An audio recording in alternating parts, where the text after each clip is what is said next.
Train में बिना ticket के सफर करना जुर्म है, जिसका खामियाजा कभी जेल या फिर जुर्माने या फिर कभी दोनों ही सूरत में अदा करना होता है। और जब जुर्माने आयद किए जाते हैं तो उसकी भी बाज़ाब्ता रसीद दी जाती है, जिसका हिसाब रेलवे इंतजामिया के पास सबूत की शक्ल में पहुंच जाता है। पर जब टीटीई बिना टिकट सफर करने वाले पर जुर्माना तो आयद करे और फिर रसीद ना दे तो उसे क्या कहा जाएगा, जुर्माना या फिर करप्शन।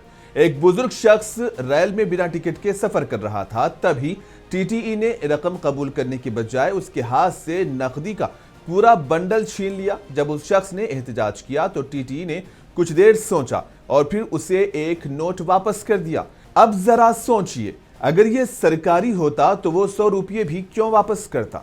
वीडियो पोस्ट करने वाले सारिफ ने दावा किया है कि अगर ये 100 रुपये रिश्वत का मामला है तो ये रिश्वत को मामूल पर लाने के लिए काफी है।